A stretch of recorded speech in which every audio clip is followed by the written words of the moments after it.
ಎಲ್ಲರಿಗೂ ನಮಸ್ಕಾರ. ಈ ವಿಡಿಯೋದಲ್ಲಿ ಪ್ರಸ್ತುತ ತುಂಬ ಪ್ರಚಲಿತದಲ್ಲಿ ಇರುವಂತಹ ಆಯಿಲ್ ಮಸಾಜ್ ಅದರ ಬಗ್ಗೆ ತಿಳ್ಕೊಳ್ಳೋಣ. ಆಯಿಲ್ ಮಸಾಜ್ ಮಾಡಿಸ್ಕೊಂಡ್ರೆ ಒಳ್ಳೆಯದು. ಇದು ಸಹಜವಾಗಿ ಎಲ್ಲರಲ್ಲಿ ಇರುವಂತಹ ಒಂದು ತಿಳುವಳಿಕೆ. ಇದು ಅರ್ಧ ಸತ್ಯ ಮಾತ್ರ.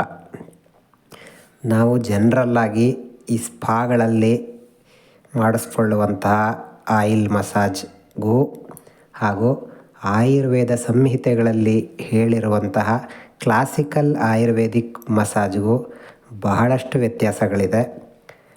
ಅದ್ರ ಬಗ್ಗೆ ಸೂಕ್ಷ್ಮವಾಗಿ ಹೇಳೋದಾದರೆ, ಕೇವಲ ಮೈಗೆ ಎಣ್ಣೆಯನ್ನು ಹಚ್ಚಿ ಸ್ನಾನ ಮಾಡೋದು ಅದು ಮಸಾಜ್ ಅಲ್ಲ.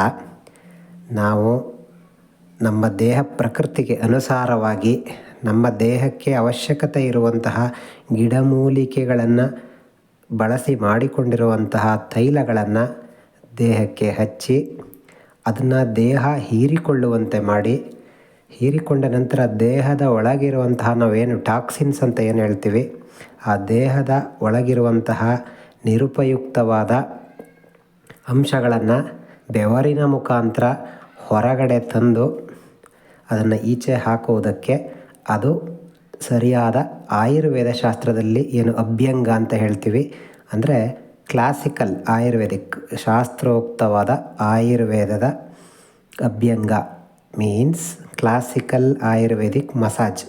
ಈ ಪ್ರೊಸೀಜರ್ನ ನೀವು ಮಾಡ್ಕೊಳ್ಳೋದ್ರಿಂದ ಅದು ತುಂಬ ಪರಿಣಾಮಕಾರಿಯಾಗಿ ಕೆಲಸ ಮಾಡೋವಂಥದ್ದು.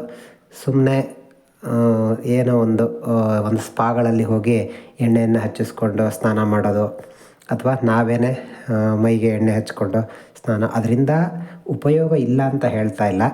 ಆದರೆ ಮಾಡೋದೇ ಹೌದು ಅಂತ ಆದರೆ ಸುಮ್ಮನೆ ಎಣ್ಣೆ ಹಚ್ಚಿಕೊಂಡು ನಾವೇನೋ ಒಂದು ಸ್ನಾನ ಮಾಡೋದಕ್ಕಿಂತ ಆಯುರ್ವೇದ ತಜ್ಞರಲ್ಲಿ, ಆಯುರ್ವೇದ ವೈದ್ಯರಲ್ಲಿ ಭೇಟಿಯಾಗಿ ನೀವು ಶಾಸ್ತ್ರೋಕ್ತವಾದ ನಿಮ್ಮ ಪ್ರಕೃತಿ, ನಿಮ್ಮ ದೇಹ ಪ್ರಕೃತಿಗೆ ಅನುಸಾರವಾಗಿ ಸಂಬಂಧಪಟ್ಟಂತಹ ತೈಲಗಳಿಂದ ಶಾಸ್ತ್ರೋಕ್ತವಾದ ಅಭ್ಯಂಗವನ್ನು ಅಂದರೆ ಆಯುರ್ವೇದಿಕ್ ಮಸಾಜನ್ನು ಮಾಡಿಸ್ಕೊಳ್ಳೋದ್ರಿಂದ ಖಂಡಿತವಾಗಿಯೂ ನಿಮ್ಮ ರೋಗ ನಿರೋಧಕ ಶಕ್ತಿಯ ಜೊತೆಗೆ ಬಹು ಉಪಯೋಗಗಳನ್ನು ನೀವು ಪಡ್ಕೊಳ್ಬೋದು.